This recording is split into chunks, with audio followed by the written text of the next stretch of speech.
Hello friends, welcome back to my channel. मैं हूं आरती और स्वागत है आपका मेरे चैनल आरती डायरी में। तो दोस्तों, कैसे हैं आप सब? आई होप आप सभी की प्रिपरेशन अच्छी से चल रही होगी।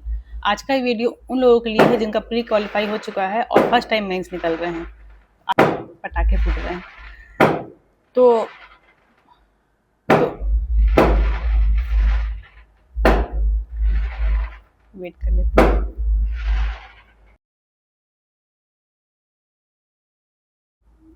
Hello friends, welcome back again. तो आज की इस वीडियो में हम बात करेंगे उन लोगों के बारे में जो फर्स्ट टाइम मेंस दे रहे हैं। अभी प्री उनका क्लियर हुआ है और वो फर्स्ट टाइम मेंस से बैठने वाले हैं, क्योंकि जब पहली बार प्री क्लियर होता है ना और मेंस से बैठना होता है तो बहुत सारी मन में उलझने होती हैं। क्योंकि जब हम प्री क्लियर पढ़ते हैं तो ऑब्जेक्टिव पैटर्न में पढ़ते हैं और मेंस पूरा हमको सब्जेक्टिव लिखना है, 7 पेपर लिखना है 4 दिन में, ठीक है। तो बहुत ही टेंशन होता है। मैं सब फील कर पा रही हूँ क्योंकि मेरा भी फर्स्ट टाइम में प्री निकल गया था। मैं मेंस के लिए अच्छे से प्रिपेयर नहीं थी, तो कैसी वाली फीलिंग होती है ना, मैं उसको फील कर पा रही हूँ। तो मैं यहाँ पे कुछ टिप्स एंड ट्रिक्स शेयर करूंगी जिससे आप अपने मेंस को बहुत अच्छा कर सकते हैं। होप आप लोगों के लिए हेल्पफुल रहेगा। ये जो मेरी लास्ट वीडियो थी ना, उसमें सबसे ज्यादा पूछा जाने वाला क्वेश्चन यही था कि प्री पहली बार क्लियर हुआ है, अब हम मेंस में अपियर हो रहे हैं, तो हम कैसे करें, इसलिए ये वीडियो लाया गया है। तो सबसे पहले तो मैं आप लोगों को यही बोलूंगी कि पैनिक होने की जरूरत नहीं है। जो भी है जैसा भी है, अब आपका प्री क्लियर हो चुका है, ठीक है। तो अब आप लोग को मेंस में अपियर होना है, तो पूरी तरह से रेडी हो जाइए कि हाँ, हमको मेंस देना है। सबसे पहले तो आप लोग अपने पास सिलेबस निकाल के रखिए, क्योंकि सिलेबस बहुत ज़रूरी है।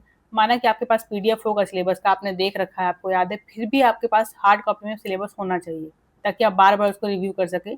जब भी आप पढ़ने बैठें कोई भी सब्जेक्ट, सबसे पहले सिलेबस पे एक नज़र मार लीजिए, उसके बाद ही पढ़ने बैठिए, ताकि कुछ छूटे ना और कुछ एक्स्ट्रा ना पढ़ना हो। क्योंकि मेंस में लिखना है 7 दिन में, 4 दिन में 7 पेपर लिखने हैं, तो आपको ना एक मतलब यूनिकनेस लाना होगा और कुछ सिलेक्टेड पॉइंट ही पढ़ना होगा। ऐसा नहीं कि सब के सब पढ़ जा रहे हैं, क्योंकि प्री में ऐसा होता है जितना पढ़ लो उतना पढ़ लो, है ना, क्योंकि ऑब्जेक्टिव आना है, 4 ऑप्शन देख के हमको याद आ ही जाएगा। बट मेंस में ऐसा है कि रिवीजन रिवीजन रिवीजन बार बार करना है, और फिर 4 दिन में जब 7 पेपर होंगे ना, उस टाइम भी आपके पास ठोस होना चाहिए कुछ रिवीजन करने के लिए। तो बहुत सारा पढ़ लेंगे आप तो पूरा होच पोच हो जाएगा। तो उसके लिए अच्छी चीज़ क्या है, आप सिलेबस सामने रखिए, एक्स्ट्रा कुछ नहीं पढ़ना है, जितना सिलेबस में है उतना पढ़ना है, ठीक है। ये और आपको थोड़ा-सा इससे कॉन्फिडेंस रहेगा कि हाँ, इतना है, हमको इतना ही पढ़ना है, ऐसे प्रिपेयर करना है, ये पेपर है, इसके बाद ये पेपर है। थोड़ा मतलब मेंस वाले फ्लो में आप आ जाएँगे। खैर अभी तक तो आप लोग आ भी गए होंगे, मार्च अप्रैल आ गया है ये। मेरा पहला तो यही रहेगा कि आप सिलेबस रखिए, जितने दिन बचे हैं ना उसका एक कैलेंडर को आप सामने रखिए सामने कि हाँ, इतने दिन बचे हुए हैं, जैसे कि मैं दिखा रही हूँ ऐसा। ठीक इस टाइप से आप बना कर रखिए कि हाँ, इतने दिन बचे हैं, सिलेबस ये है, इतने दिन मुझे ये कंप्लीट करना है, ताकि आपके दिमाग को भी एक रोड मैप मिल जाए। उसके बाद दूसरी चीज़ ये है कि रोज़ आप ना कुछ भी पढ़िए, रोज़ 1 घंटा लिखने की प्रैक्टिस कीजिए। ठीक है, टाइम जो आप पढ़े हैं ना, ठीक है, आप बहुत पढ़ लिए हैं, आपके माइंड को ना पॉइंटर्स में याद रखने की हैबिट लग चुकी है। क्योंकि हम जब प्री क्लियर पढ़ते हैं तो ऑब्जेक्टिव टाइप्स में पढ़ते हैं, जो बस डालते जाओ, 4 ऑप्शन देख के याद आ जाएगा, ऐसा वाला। बहुत कम लोग ही होंगे जो पूरा डील करके पढ़े होंगे या पूरा कॉन्सेप्ट क्लियर करके पढ़ रहे होंगे, ठीक है। तो जो माइंड को आदत पड़ी होगी ना पॉइंटर्स में पढ़ने की, वो सब्जेक्टिव पढ़ने का उसको आदत लग जाए, इसके लिए आप रोज़ 1 घंटे लिखिए। अब जब लिखने की बात आती है ना, मैं अपनी बताती हूँ, जब मैं फर्स्ट टाइम मेंस में अपियर हो रही थी, सब बोलते थे लिखो, लिखो, लिखो, लेकिन क्या लिखो कोई नहीं बताता था, क्या लिखना है, कैसे लिखना है। तो लिखना ये है कि आप दिन भर जो पढ़े हैं ना, जैसे आज मान लीजिए आप कल्चुरी वंश पढ़ रहे हैं, तो कल्चुरी वंश के प्रशासन व्यवस्था को आप लिखिए सब्जेक्टिव में, कैसे थी, 30 वर्ड में, 40 वर्ड में, अपने से सोच-सोच के, ठीक है? कोई क्वेश्चन या तो ज़्यादा हो तो आंसर ले आइए, उसमें कल्चुरी वंश से कैसे क्वेश्चन है उसको देख के और लिखिए।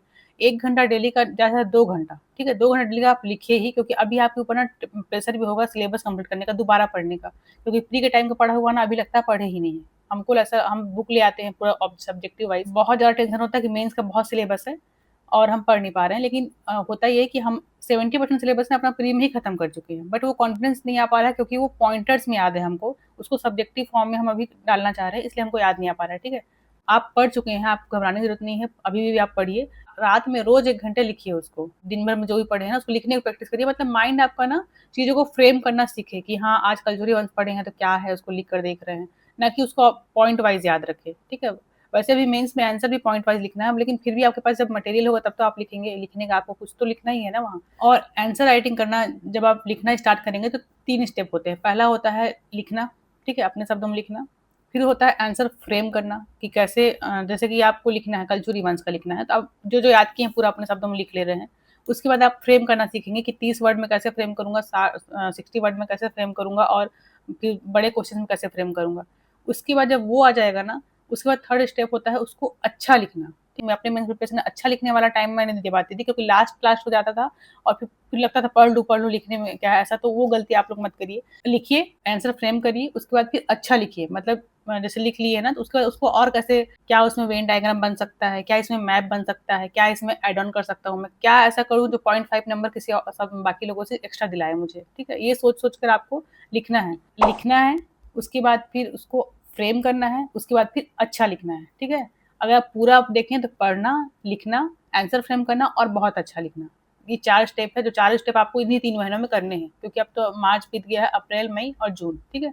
इन 3 महीनों में आपको ये तीनों स्टेप हर सब्जेक्ट के करने हैं। उसके बाद आगे ये है कि ऐसा लगता है कि हम नहीं पढ़ रहे हैं, ये थॉट सिर्फ आपका नहीं, सबके मन में आता है, कुछ नहीं पढ़े हैं, कैसे होगा?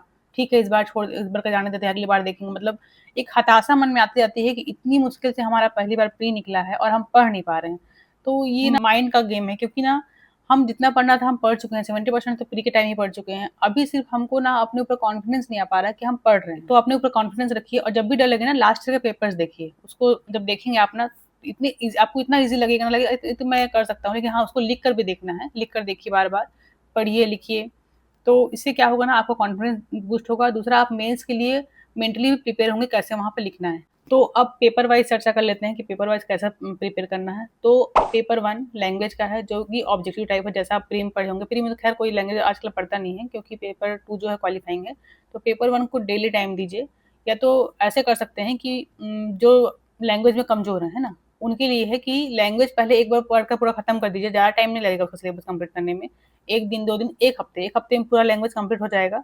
उसको आप डेली डाल दीजिए फिर 1 घंटे के रिवीजन में। 2 टाइप से आप पढ़ सकते हैं उसको, या तो उसको एक बार में पूरा खत्म कर दो, 1 हफ्ते का टाइम दे दो उसको और पूरा खत्म करके उसको फिर डेली 1 घंटे के रिवीजन में डाल दो, ठीक है? या तो डेली 1-1 घंटा पढ़िए। मैं प्रेफ़र करूँगी फर्स्ट वाला, क्योंकि फर्स्ट वाले में ऐसा हो जाएगा कि आप पढ़ चुके हैं और डेली 1 घंटे का मान लो नहीं भी टाइम मिल रहा है, कभी-कभी ऐसा हो गया कि दूसरा सब्जेक्ट ज़्यादा पढ़ रहे हैं और इसको नहीं पढ़ पाए, तो आत्मग्लानि नहीं होगी कि मैं लैंग्वेज नहीं पढ़ रहा हूँ और कि वो ईज़ी सब्जेक्ट है उसको मैं कैसे प्रिपेयर नहीं कर रहा हूँ, ठीक है? तो सबसे पहले उसको पूरा कंप्लीट करके उसको रिवीजन में डाल दीजिए। डेली 1 घंटा लैंग्वेज को आपको देना है, उसके ऑब्जेक्टिव सॉल्व करने हैं, उसकी रचनाएँ, साहित्यकार ये सब पढ़ना ही है आपको, ठीक है? मेरी सलाह में तो पहले आप पूरा पढ़ लीजिए, 4-5 दिन में तो कंप्लीट हो जाएगा वो। मतलब उस टाइम में सिर्फ उसी को पढ़िए, ऐसा नहीं कि सब सब्जेक्ट मेल करके उसको पढ़िए और उसको मतलब ये हो चुका है मेरा बोल के उसको रिवीजन में डाल दीजिए 1 घंटे के, ठीक है? सेकंड पेपर आता है एसे का, तो एसे में कैसे करना है? एसे को संडे को रखिए, हफ्ते भर पूरा आप जो भी करंट टॉपिक्स हैं जुटाइए, करंट अफेयर्स देखिए क्या चल रहा है, क्या नहीं चल रहा। संडे के एक दिन ना आप 2 एसे लिखिए। 2 एसे कैसे लिखना है? सबसे पहले कोई एसे का टॉपिक है, मान लो अभी एआई है या फिर जनजातियों के ऊपर भी एक एसे होता ही है, उसको निकालिए पॉइंट को, उसके बारे में जितना भी आपको नॉलेज है, जो भी है, आपको सब एक जगह इकट्ठा कर लीजिए, ठीक है? इकट्ठा करने के बाद उसको फ्रेम करिए, उसमें कैसे आप 750 वर्ड्स में उसको लिख सकते हैं। तो इससे क्या होगा, आप हमेशा 2 ऐसे लिखेंगे ना, हफ्ते में 2 ऐसे भी लिखेंगे, तो महीने में आपके 8 ऐसे तैयार होते हैं और 3 महीने बाद आपके 24 ऐसे तैयार हो जाएँगे। और उसकी अलग कॉपी बनाइए ऐसे की, खाली पेज वाली जो व्हाइट पेज वाली कॉपी आती है ना, उसको बनाइए और उसमें डेली लिखते जाइए।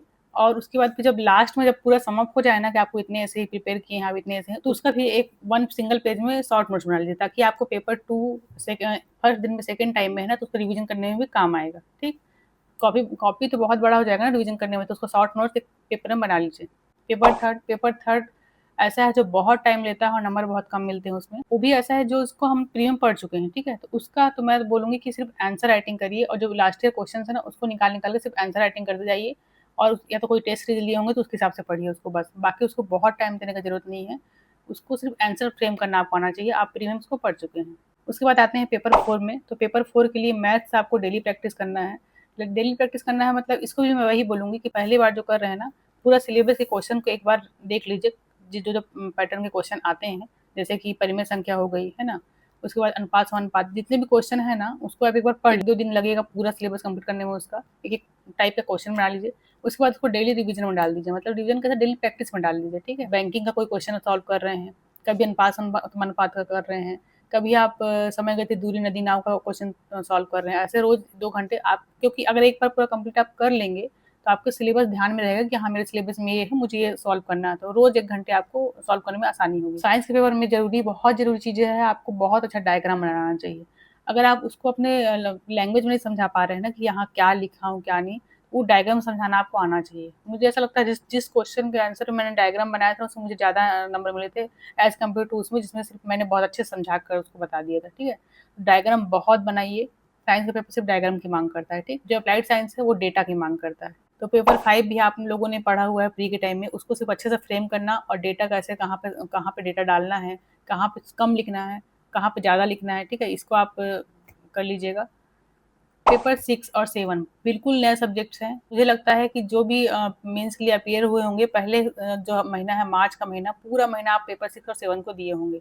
मैं ऐसा सोच के चल रही हूँ। अगर नहीं भी दिए होंगे ना, तो सबसे पहले उन लोगों को पढ़कर खत्म कीजिए। अप्रैल तक में आपका ये कंप्लीट हो जाना चाहिए और रिवीजन में चला जाना चाहिए, क्योंकि बिल्कुल नया सब्जेक्ट है और वहाँ आपका पेन ट्रिक अगर आपको मालूम नहीं होगा। दर्शन तो फिर भी आप जानते हैं, पर सोशियोलॉजी और इधर जो भी एक्ट वाले पार्ट है वो बहुत नया हो जाता है, ठीक है, तो उसको पढ़िए।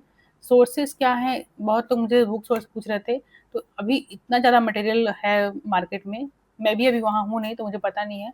बाकी मेरे तो कोचिंग के नोट्स ही हैं, मैंने पटेल से कोचिंग की है, तो मेरा पेपर 6 और 7 का कोचिंग का नोट्स है, तो मैं उससे ही प्रिपेयर करती हूँ। कहा जाए ना, इतना सारा मटेरियल है मार्केट में, आपको जो अच्छा लगे ना, जो इंग्लिश मीडियम के हैं, जो हिंदी मीडियम के, जो अच्छा लगे, जिसकी लैंग्वेज अच्छी हो, आप कोई भी बुक लेकर आप पढ़ सकते हैं। मेन होता है आंसर राइटिंग करना, कि आप कैसे आंसर राइटिंग कर रहे हैं। तो ऐसा कुछ नहीं है कि कौन सी बुक में क्या नहीं, सब बुक में वही दिया हुआ होता है। पढ़ना आपको है और आंसर फ्रेम आपको करना है। क्या पढ़े हैं, किस बुक से पढ़े हैं, ये मैटर नहीं करता। आप उन 3 घंटों में क्या लिख कर आते हैं और कैसे लिख कर आते हैं, ये मैटर करता है, ठीक है। इसके अलावा कुछ और बातें हैं जो आप लोगों को ध्यान में रखनी चाहिए, जैसे कि हर संडे आपको ऐसे राइटिंग करना ही है, ठीक है। उसके बाद फिर अपने जब सिलेबस सामने लगा होगा ना, सिलेबस आपके हाथ में होगा, तो आपको देखना है कि आपका क्या वीक है और क्या स्ट्रांग है। स्ट्रांग वाले को आप रिवीजन में रखिए और आंसर राइटिंग करिए, और वीक वाले पार्ट में मेहनत करिए कि हाँ, इसमें ज़्यादा टाइम देना और ज़्यादा उसको अच्छे से निखार के सामने लाना, ठीक है। 0.5 नंबर के लिए भी वहाँ कॉम्पिटिशन है। अगर आप मैंने अपनी बताई थी, लाइन टू लाइन कॉपी मिलाई हुई है टॉपर से, तो मेरे हर आंसर में ना 0.5 का ही डिफरेंस था। सोचो, वो 0.5 का डिफरेंस आगे जाके 100 से 70 से 100 नंबर का डिफरेंस क्रिएट कर देता है और आप गेम से बाहर हो जाते हैं। तो हमको हर क्वेश्चन में ना 0.5 नंबर ज़्यादा पाना है सामने वाले से। अगर उसको 1.5 मिल रहा है ना, या 1 मिल रहा है, तो मुझे 1.5 मिले। अगर उसको 3.5 मिल रहा है तो मुझे 4 मिले। अगर उसे 6.5 मिल रहा है तो मुझे 7 मिले। ऐसा कुछ आंसर को निखार कर लाना है। जब चेकर आपकी कॉपी चेक करे ना, तो लगे कि हाँ, इसमें कुछ एक्स्ट्रा देने लायक है, ठीक है। मतलब सिर्फ 0.5 नंबर की दौड़ है, आप सोचिए। मैं बता रही हूँ, मैंने बहुत ज़्यादा कॉन्फिडेंस लूज़ हो गया था मेरा, जब मैं 2023 वाला जब मेरा मेंस नहीं निकला था।